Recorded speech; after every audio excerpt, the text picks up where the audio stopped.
Hello student. आज मैं आपके सामने 20 मार्च 2024 को होने वाली माध्यमिक परीक्षा विज्ञान के पेपर का सॉल्यूशन लेके आया हूँ। तो देखिए, आपको क्वेश्चन स्क्रीन में दिख रहे होंगे। देख, पहला क्वेश्चन आपका, और ये है आपका विज्ञान का पेपर। इसमें क्वेश्चन दिए गए हैं आपके खंड ए में दिए गए हैं, खंड ब में दिए गए हैं, खंड स में दिए गए हैं। तो हम इन्हीं पेपर का सॉल्यूशन करेंगे। तो देखिए, पहला क्वेश्चन है आपका Fe प्लस H2O। इनको बोलते हैं हम अभिकारक और इनको बोलते हैं उत्पाद। अभिक्रिया के उपरांत प्राप्त होने वाले यौगिक क्या कहलाते हैं? उत्पाद कहलाते हैं। तो देखिए, ये आपको अभिक्रिया दी गई है Fe plus H2O equal to Fe3O4 plus H2। अब ये कह रहा है नीचे कि उपरोक्त अभिक्रिया के संतुलित समीकरण में, यानी जो ये अभिक्रिया है इसके संतुलित समीकरण में Fe का गुणांक होगा। तो Fe के गुणांक में जो होगा वही गुणांक कहलाएगा। तो हमको भैया इस अभिक्रिया को संतुलित करना है पहले। तो देखिए, इधर अभिकारकों में देखिए Fe के कितने परमाणु हैं? 1 है। उत्पादों की तरफ देखो, Fe के कितने परमाणु है? 3 है। तो अभिकारकों में परमाणु संख्या और उत्पादों में परमाणु संख्या बराबर होनी चाहिए। तो Fe के 3 परमाणु है, अभिकारकों की तरफ है 3 कर दीजिए Fe के परमाणु। तो Fe के 3 परमाणु बराबर हो गए अभिकारकों में और उत्पादों में। अब ऑक्सीजन को देखिए, ऑक्सीजन कितने? 4। इधर 1 है तो इसको भी 4 करो, तो यहाँ पे 4 लग जाएगा। अब हाइड्रोजन परमाणु कितने हो गए? 4 दूना 8। तो इधर कितने हैं? 2 हैं, तो इधर भी 4 गुणा करो ताकि 8 हो जाए। 4 दूना 8। तो यह रासायनिक अभिक्रिया आपकी संतुलित हो चुकी है। अब Fe के गुणा में आप देख सकते हैं क्या है? 3। तो इस क्वेश्चन का आंसर अपन क्या होगा? 6 होगा। 3 Fe गुणा क्या होगा? 3। दूसरा क्वेश्चन है आपका, दही में उपस्थित अम्ल है। तो दही में हमारा भैया लैक्टिक अम्ल उपस्थित होता है। कौन सा अम्ल उपस्थित होता है? लैक्टिक अम्ल उपस्थित होता है। अब हम अगला क्वेश्चन देखिए। नेक्स्ट क्वेश्चन आपकी स्क्रीन पर देखिए, ऊष्मा का सबसे अच्छा चालक है। तो ऑप्शन ए में है अपन का कॉपर, बी में है आपका लेड, सी में है आपका मरकरी, डी में है आपका जिंक। तो ये चारों ऑप्शनों में से हमारा कॉपर ऊष्मा का सबसे अच्छा चालक है। तो देखिए, यह आपने कॉपर के बर्तन देखे होंगे। तो बर्तन इसलिए बनाए जाते हैं ताकि ऊष्मा का क्या होता है? ये सबसे अच्छा चालक होता है। अगला क्वेश्चन देखिए, चौथा, कीटोन में उपस्थित प्रकार्यात्मक समूह है। तो भैया इनमें से हमको छांटना है कि कीटोन का प्रकार्यात्मक समूह क्या है। तो भैया ए आपका देखिए OH, ये आपका एल्कोहल का प्रकार्यात्मक समूह है। से देखिए C, इधर बॉन्ड खाली है, इधर डबल बॉन्ड में ऑक्सीजन जुड़ा हुआ है, सिंगल बॉन्ड में हाइड्रोजन जुड़ा हुआ है, तो इसको हम शॉर्ट में CHO बोलते हैं। तो ये आपका एल्डिहाइड का प्रकार्यात्मक समूह है। देखिए C double bond O, single bond OH, इधर सिंगल बॉन्ड खाली है, तो ये अपन का कार्बोक्सिलिक अम्ल का प्रकार्यात्मक समूह है। तो वे आपका कीटोन का है भैया C डबल बॉन्ड O, इधर बॉन्ड खाली, इधर बॉन्ड खाली, कार्बन श्रृंखला इधर भी जुड़ती है और इधर भी जुड़ती है। तो कीटोन कार्बन श्रृंखला के मध्य में स्थित होता है। तो अपन का कीटोन का प्रकार्यात्मक समूह कौन सा होगा? वह होगा C डबल बॉन्ड O और दोनों बॉन्ड खाली। पांचवा क्वेश्चन है, मानव में हृदय एक तंत्र का भाग है। मानव का जो तंत्र होता है उसका एक भाग होता है अपन का हृदय। तो यह किससे संबंधित है? हमको ये बताना भैया। पोषण से है या उत्सर्जन से है या शोषण से है या परिसंचरण से है? तो भैया पोषण से तो अपन की आहार नाल है। वे अपन का ऑप्शन उत्सर्जन से। उत्सर्जन से अपन की जो किडनी होती है, वृक्क जिनको बोलते हैं हिंदी में, तो वृक्क उत्सर्जन से संबंधित होते हैं। श्वसन में अपन के फेफड़े आ जाते हैं। तो यह परिसंचरण में हृदय का कार्य करता है। हृदय होता है अपन का परिसंचरण में। परिसंचरण मतलब शरीर के विभिन्न भागों तक रक्त का संचरण करना। तो यह कार्य कौन करता है भैया? हृदय करता है। मिलान कर लीजिए अपने क्वेश्चनों का। आपने कितने क्वेश्चन सही किए हैं, कितने गलत किए हैं। नेक्स्ट क्वेश्चन आपकी स्क्रीन पर देखिए, छठवां क्वेश्चन। पर्ण यानी पत्तियों में छिद्रों के खुलने व बंद होने का कार्य किसके द्वारा होता है? छिद्रों को भैया हम रंध्र बोलते हैं। पत्तियों में जो छोटे छोटे छिद्र होते हैं उनको हम रंध्र कहते हैं। तो उनके रंध्रों के खुलने और बंद होने का कार्य कौन करता है भैया? हरित लवक है। हरित लवक भैया प्रकाश संश्लेषण क्रिया में सहायक होता है। जाइलम, ये जाइलम जल को जड़ों से भूमि के अंदर से सींचकर पौधे के विभिन्न भागों तक पहुंचाता है। तो ये दोनों तो है ही नहीं। द्वार कोशिका, सही में ऑप्शन है आपका द्वार कोशिका। द्वार कोशिका जो होती है वो पत्तों में रंध्रों के खुलने में बंद होने के कार्य को संपादित करती है। तो इसमें अपन का ऑप्शन कौन सा रहेगा? सही रहेगा भैया। पर्ण में छिद्रों के खुलने में बंद होने का कार्य किसके द्वारा किया जाता है? द्वार कोशिका के द्वारा। और ये फ्लोएम का क्या कार्य होता है? ये फ्लोएम जो होता है ये पौधे की पत्तियों से भोजन को पौधे के विभिन्न भागों तक पहुंचाता है। अगला देखिए, सातवां क्वेश्चन है, कौन सी अंतःस्रावी ग्रंथि सभी अंगों में वृद्धि प्रेरित करती है? यानी शरीर के जो अंग होते हैं उनमें वृद्धि कौन करता है? तो ये वृद्धि हार्मोन करता है। तो वृद्धि हार्मोन कौन स्रावित करता है? तो यह हमारी पीयूष ग्रंथि वृद्धि हार्मोन स्रावित करती है। थायराइड ग्रंथि ये थायरॉक्सिन हार्मोन स्रावित करती है। एड्रीनल ग्रंथि ये एड्रीनलिन हार्मोन स्रावित करती है, जिसको हम करो या मरो हार्मोन भी कहते हैं। दे जो है आपका अग्नाशय ये इंसुलिन हार्मोन स्रावित करती है। अगला क्वेश्चन देखिए, 8वां, जब पुष्प में पुंकेसर एवं स्त्री केसर दोनों उपस्थित होते हैं तो पुष्प कहलाते हैं। तो भैया जिन पुष्पों में पुंकेसर और स्त्री केसर दोनों उपस्थित होते हैं उनको हम उभयलिंगी पुष्प कहते हैं भैया। क्या कहते हैं? उभयलिंगी पुष्प कहते हैं। अपना पेपर अपने पास रखिए और मिलान कर लीजिए आप कितने सही करके आए हैं। नेक्स्ट क्वेश्चन आपके स्क्रीन पर देखिए, 9वां क्वेश्चन, पुरुष में लिंग गुणसूत्र होते हैं। तो भैया पुरुष में लिंग गुणसूत्र क्या होते हैं? पुरुष में लिंग गुणसूत्र XY होते हैं। XX स्त्री में पाए जाते हैं और XY पुरुष में पाए जाते हैं। तो हमारा ब ऑप्शन सही रहेगा इसमें। 10वां क्वेश्चन देखिए, एक व्यक्ति समतल दर्पण से 3 मीटर दूर खड़ा है।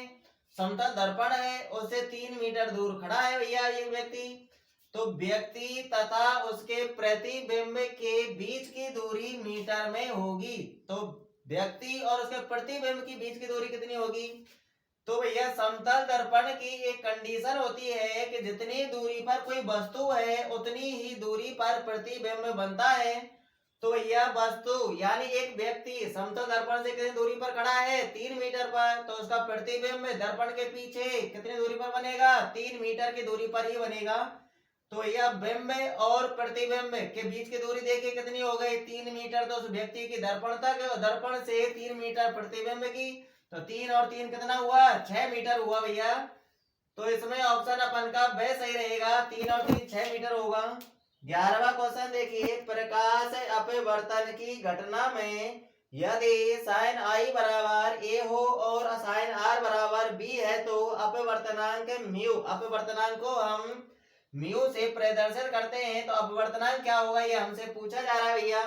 तो एसएनएल का नियम ध्यान कीजिए भैया। अपवर्तनांक म्यू बराबर साइन आई बटे साइन आर। यहाँ पर साइन आई का मान लिखो। साइन आई की जगह पर साइन आई का मान क्या है? ए अपॉन बटे में साइन आर है। साइन आर का मान लिखो। साइन आर है बी। तो भैया देख लीजिए म्यू बराबर ए बटे बी किस ऑप्शन में लिखा हुआ है? तो म्यू बराबर ए बटे बी हमारा सही ऑप्शन में है। तो अपन का सही ऑप्शन सही रहेगा।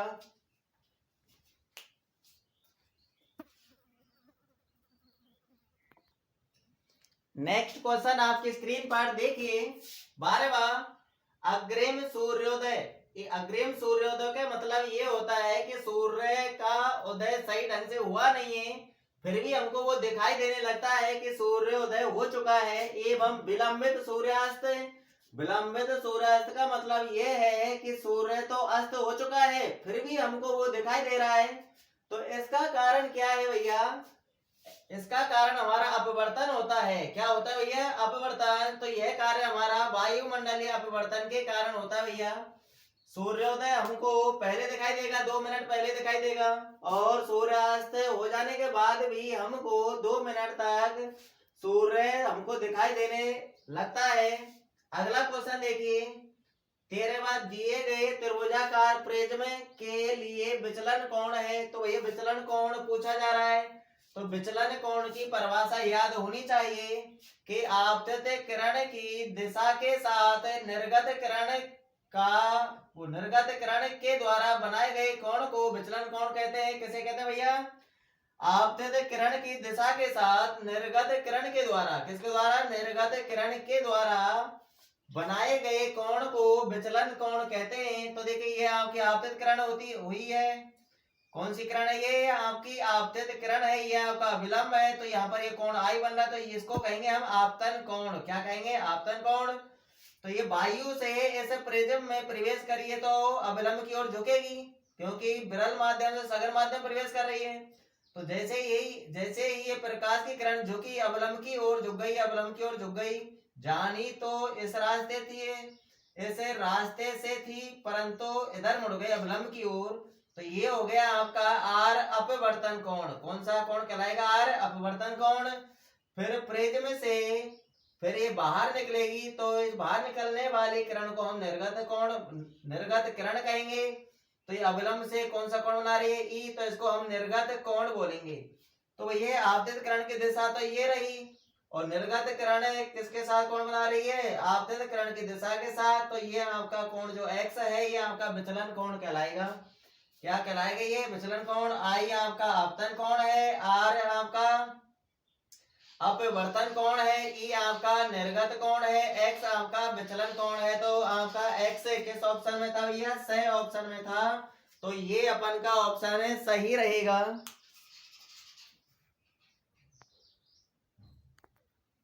नेक्स्ट क्वेश्चन आपकी स्क्रीन पर देखिए, 14वां क्वेश्चन आपका ये है, विद्युत उपकरणों में भू संपर्क तार। भू संपर्क तार को हम अर्थ बोलते हैं, जमीन के अंदर अर्थ बनाया जाता है। तो उसी के बारे में पूछा जा रहा है कि भू संपर्क तार का उपयोग किया जाता है। तो ये अर्थ का उपयोग क्यों किया जाता है? ये देखिए, विद्युत बचाने के रूप में भैया ऐसा नहीं है, विद्युत बचाने के रूप में नहीं करते, फ्यूज के रूप में भी नहीं करते। तो भैया सुरक्षा उपाय के रूप में, जी हाँ, सुरक्षा उपाय के रूप में करते हैं भैया। अब सुरक्षा उपाय के रूप में ये हमारी सुरक्षा कैसे करता है भैया? जैसे ही विद्युत परिपथ में लघु पतन होने लगता है, तो लघु पतन के समय जब प्लस और माइनस दोनों तार आपस में एक दूसरे के संपर्क में आते हैं, तो विद्युत का बहुत खर्च होता है। तो यानी हमारे जो घर के उपकरण हैं, हमारे घर के उपकरण खराब हो सकते हैं। तो उसी के सुरक्षा के लिए अर्थ का उपयोग किया जाता है भैया। जो अर्थ होता है, ये उस लघु पतन से उत्पन्न हुई बहुत अधिक ऊष्मा को पृथ्वी के अंदर पहुंचा देता है। ठीक है ना? तो कौन सा ऑप्शन रहेगा इसमें? सुरक्षा उपाय के रूप में। अगला क्वेश्चन है आपका 15वां, धारावाही चालक के लिए दक्षिण हस्त अंगुष्ठ नियम में अंगूठा दर्शाता है। तो भैया दक्षिण हस्त अंगुष्ठ नियम को याद कीजिए कि किसी चालक तार को दाहिने हाथ से इस प्रकार से पकड़ा जाए कि मुड़ी हुई उंगलियां चुंबकीय क्षेत्र को प्रदर्शित करें। तो ये अंगूठा विद्युत धारा की दिशा को बताता है। तो भैया कौन सा ऑप्शन है? विद्युत धारा की दिशा सही ऑप्शन है। तो हमारा ये सही ऑप्शन सही रहेगा। तो पहले क्वेश्चन में 15 क्वेश्चन थे, तो उनको हमने सॉल्व कर लिया है। अब आपके रिक्त स्थान आते हैं। अब हम रिक्त स्थानों को देखते हैं। देखिए,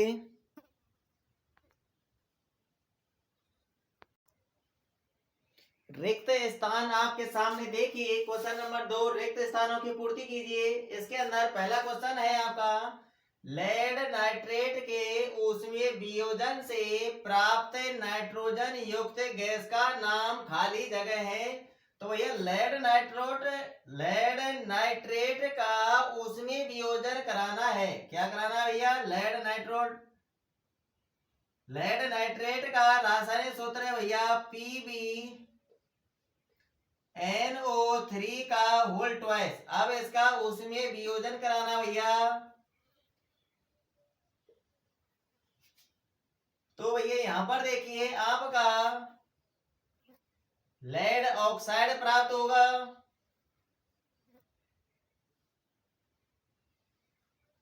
प्लस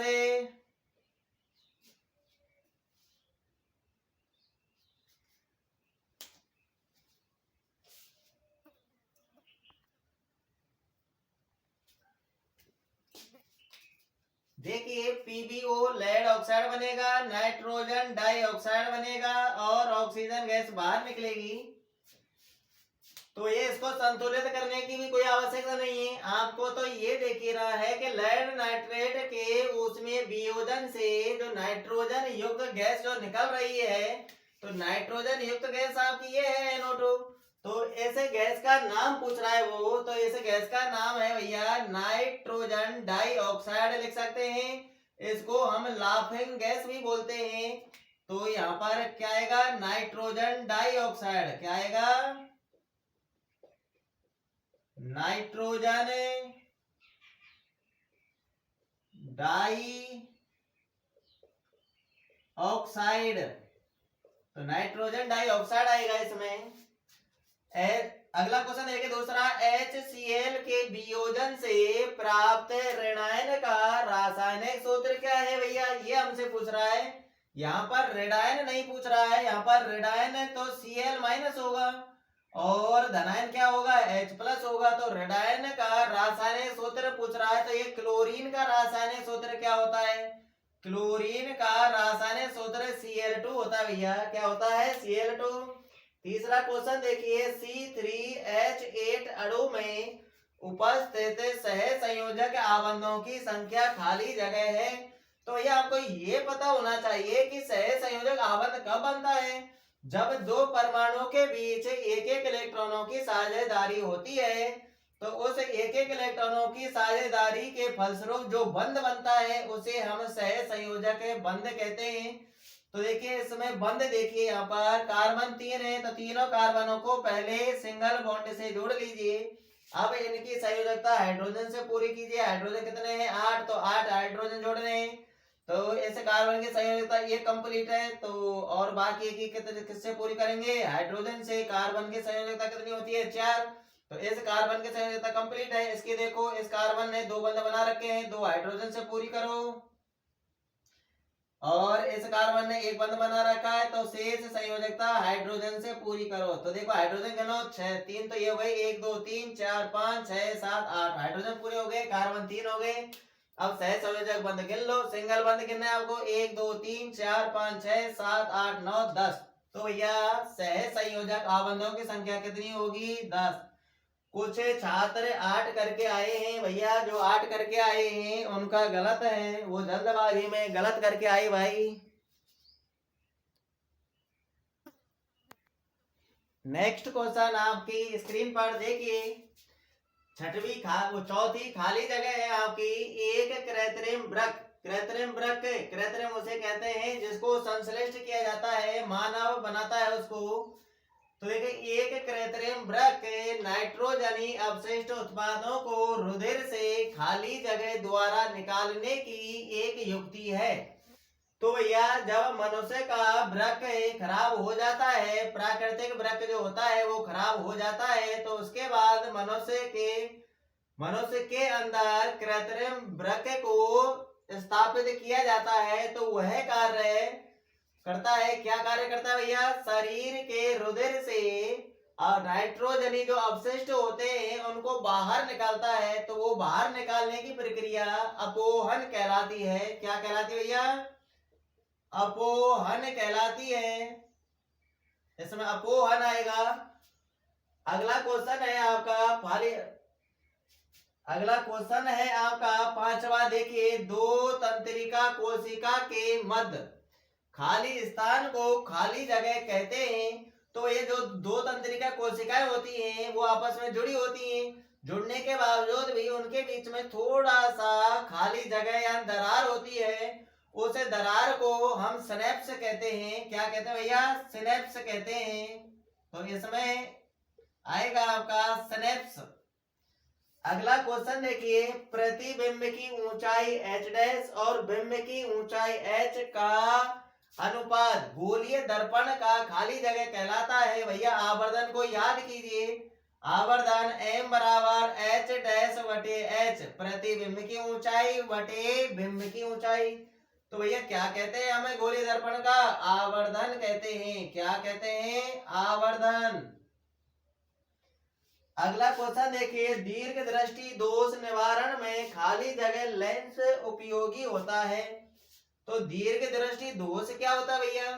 दीर्घ दृष्टि दोष में निकट की वस्तुएं साफ दिखाई नहीं देती हैं, दूर की वस्तुएं साफ दिखाई देती हैं। तो ऐसे दोष का निवारण करने के लिए उत्तल लेंस का उपयोग किया जाता है। कौन से लेंस का उपयोग किया जाता है भैया? उत्तल लेंस का उपयोग किया जाता है।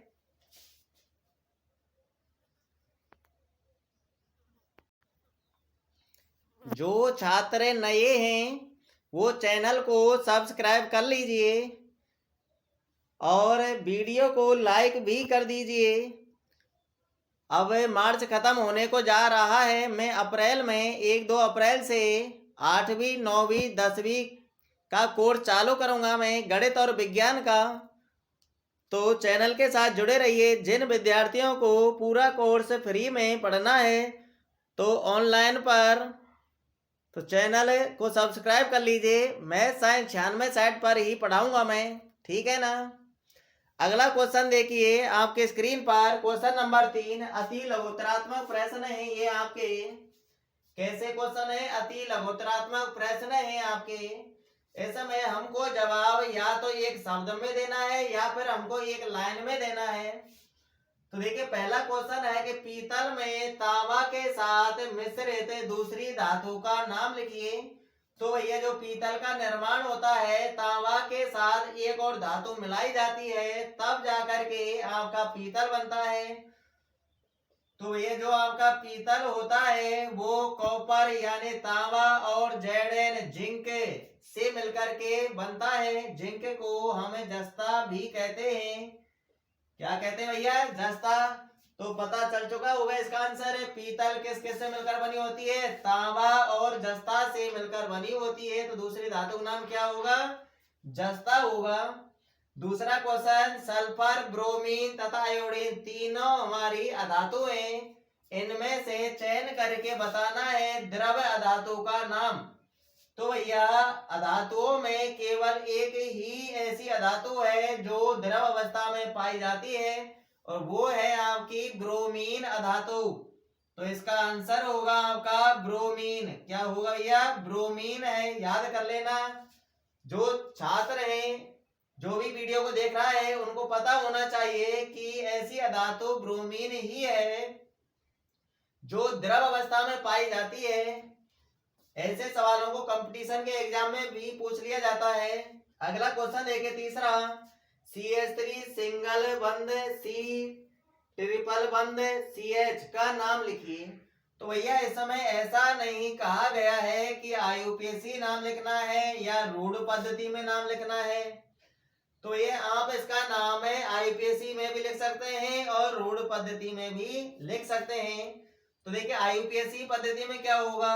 IUPAC पद्धति में हमको चेन बनानी होती है, उसका अंक निरूपित करने होते हैं और जहां पर बंद होता है उसको न्यूनतम अंक मिलना चाहिए। इसलिए हम इधर से स्टार्ट करेंगे क्योंकि इधर से बंद को 1 नंबर मिल रहा है। अगर हम इधर से गिनती अंकित करते 1 2 3 तो इधर से दूसरा नंबर मिल रहा है।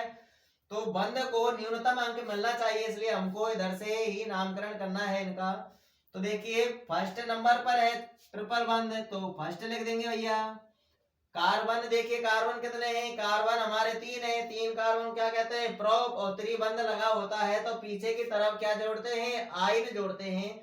तो प्रोप प्लस आइन क्या होगा भैया? प्रोपाइन होगा। क्या होगा? प्रोपाइन। तो इसका नामकरण हो गया फर्स्ट प्रोपाइन। अगर कोई छात्र अगर फर्स्ट लगा के नहीं आया है, वो डायरेक्ट प्रोपाइन लिख के आ गया है, तो भैया प्रोपाइन भी उसका सही आंसर है, क्योंकि यहाँ पर किसी पद्धति का नाम नहीं लिखा गया है कि आयुपेसी पद्धति में नामकरण करना है या रूढ़ पद्धति में करना है। ठीक है ना। अगला क्वेश्चन देखिए चौथा, रेजिन तथा गोंद। रेजिन जो पौधे होते हैं उनमें से एक पतला सा लिक्विड निकलता है जिसको अपन रेजिन कहते हैं, और गोंद थोड़ा सा नहीं गाढ़ा होता है आपका रेजिन से। तो रेजिन तथा गोंद पादप के कौन से भाग में संचित होते हैं? तो ये रेजिन तथा गोंद पादप के कौन से भाग में इकट्ठा रहते हैं? तो ऐसे क्वेश्चन पर विद्यार्थियों में ज्यादा कंफ्यूजन पैदा हुआ होगा, क्योंकि ये क्वेश्चन आपकी किताब में नहीं लिखा हुआ है, परंतु ये पादप वाला जो हमारा चैप्टर है उसी में से है। हमारी किताब में नहीं लिखा हुआ है ऐसा कि रेजिन और गोंद पादप के कौन से भाग में संचित रहते हैं, ये थोड़ा सा ने घुमा के दे दिया है। तो भैया रेजिन तथा गोंद पादप के पुराने जाइलम में स्थित होते हैं। कहाँ होते हैं? पुराने जाइलम में होते हैं। ठीक है ना। रेजिन तथा गोंद पादप के कौन से भाग में स्थित होते हैं भैया? पुराने जाइलम में स्थित होते हैं। नेक्स्ट क्वेश्चन आपकी स्क्रीन पर देखिए, पांचवा क्वेश्चन, मस्तिष्क का कौन सा भाग रक्त दाब, लार आना, बमन का मतलब होता है उल्टी आना, तो बमन का नियंत्रण करता है? तो भैया मस्तिष्क का ऐसा कौन सा भाग है? मस्तिष्क हमारा 3 भागों में बटा होता है, अग्र मस्तिष्क, मध्य मस्तिष्क और पश्च मस्तिष्क होता है। तो उनमें से कौन सा भाग भैया बमन, लार आना, रक्तदाब का नियंत्रण करता है भैया? तो भैया हमारा जो पश्चिम मस्तिष्क होता है, कौन सा मस्तिष्क होता है? पश्चिम मस्तिष्क होता है, उसी में स्थित होता है मेडुला। क्या होता है? मेडुला होता है। तो यह कार्य पश्चिम मस्तिष्क में स्थित मेडुला के द्वारा किया जाता है। किसके द्वारा किया जाता है? मेडुला के द्वारा। छठवां क्वेश्चन देखिए, 2 जीवाणु जनित संक्रामक रोगों के नाम लिखिए। क्या करना है? 2 जीवाणु जनित संक्रामक रोगों के नाम लिखने हैं भैया हमको। तो भैया 2 जीवाणु जनित संक्रामक रोग देखिए, तो एक तो है आपका जीवाणु जनित होना चाहिए, जीवाणु जनित के साथ साथ वो संक्रामक भी होना चाहिए, यानी एक व्यक्ति से दूसरे व्यक्ति के शरीर में फैलने वाला रोग होना चाहिए। तो एक है आपका कुष्ठ रोग। क्या है भैया? कुष्ठ रोग। ये जीवाणु जनित होता है, ये संक्रामक भी होता है। दूसरा है भैया आपका, आप लिख सकते हैं, वैसे तो जीवाणु जनित हमारा टाइफाइड भी होता है, परंतु वो अपन का संक्रामक नहीं होता है। कुष्ठ रोग के अलावा आपका हैजा होता है। क्या होता है भैया? हैजा। ये भी जीवाणु जनित होता है और ये संक्रामक रोग भी होता है भैया। ठीक है ना। अगला क्वेश्चन देखिए, 7वां क्वेश्चन है आपका, मेंडल के लक्षणों की, मेंडल के जो लक्षण हैं उन्हें लक्षणों की वंशागति नियम के प्रभावों में F2PD में प्राप्त पौधों में बौने पौधों का अनुपात या प्रतिशत खाली जगह था। तो ये रिक्त स्थान आया इसमें। तो यह F2PD में आपको याद होगा कि 3 पौधे तो लंबे पौधे प्राप्त होते हैं और एक पौधा हमको बौना प्राप्त होता है। जो ये 3 पौधे जो लंबे होते हैं, इसमें एक तो शुद्ध लंबा होता है और 2 पौधे हमारे अशुद्ध लंबे पौधे प्राप्त होते हैं और एक पौधा हमारे लिए शुद्ध बौना पौधा प्राप्त होता है। तो अगर अनुपात लिख रहे हैं आप, तो भैया अनुपात लिखना है आपको 3:1, या फिर प्रतिशत लिख रहे हैं तो कुल प्रतिशत अपन का 100 होता है। कुल प्रतिशत कितना होता है? 100 होता है। तो 100 के 4 भाग कर लो भैया, तो 3 भाग तो लंबे के लिए दे दो, तो 25 25 के 4 भाग होंगे, तो 25 25 से के 3 भाग यानी 75% पौधे तो हमारे किसके लिए चले जाएंगे, लंबे पौधों के लिए 75% हमारे लंबे पौधे प्राप्त होंगे, और एक पौधा यानी 25% पौधे हमारे बौने प्राप्त होंगे। तो आप प्रतिशत में लिख सकते हैं 25%। अगला क्वेश्चन है आपका, गोलीय लेंस के लिए बिंब की दूरी को हम u से प्रदर्शित करते हैं, प्रतिबिंब की दूरी को हम v से प्रदर्शित करते हैं, एवं फोकस दूरी को हम f से प्रदर्शित करते हैं। तो इनमें संबंध पूछ रहा है यानी सूत्र पूछ रहा है गोलीय लेंस का। तो यह आपका सूत्र है 1/f बराबर 1/v माइनस 1/u। तो ये हमारा आंसर होगा 1/f बराबर 1/v माइनस 1/u। ये गोलीय लेंस का सूत्र है। नेक्स्ट क्वेश्चन आपकी स्क्रीन पर 9वां क्वेश्चन है, नेत्र का कौन सा भाग पुतली के साइज को नियंत्रित करता है। तो भैया हमारी आंख में बीचों बीच में एक काला सा छिद्र दिखाई देता है, उसके चारों ओर एक काला सा छिद्र और होता है, उसको हम पारितारिका कहते हैं। पारितारिका ही पुतली के साइज को नियंत्रित करता है। तो इसमें होगा अपन का पारितारिका। क्या होगा भैया, पारितारिका।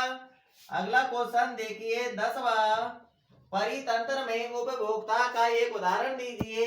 उपभोक्ता उसे कहते हैं जो उत्पादक को खाता है, और उत्पादक वो होते हैं जो हमारे हरे पेड़ पौधे होते हैं, जो है ना अपने भोजन का स्वयं निर्माण करते हैं। तो पेड़ पौधों को खाने वाले कितने जीव है, उनका नाम लिखना है, यहाँ पर किसी एक का लिखना है। तो भैया मैंने लिख दिया हिरण है। हिरण पेड़ पौधों खाता है ना, तो हिरण क्या होगा आपका, एक उपभोक्ता होगा। आप खरगोश टिड्डा कुछ भी लिख सकते हैं। तो देखिए जो विद्यार्थी नए हैं वो चैनल को सब्सक्राइब कर लीजिए, और जो वीडियो को देख रहे हैं वो वीडियो को लाइक कर दीजिए। अब हमें नेक्स्ट वीडियो मिलते हैं बाकी के क्वेश्चनों का आंसर लेकर के, ठीक है ना।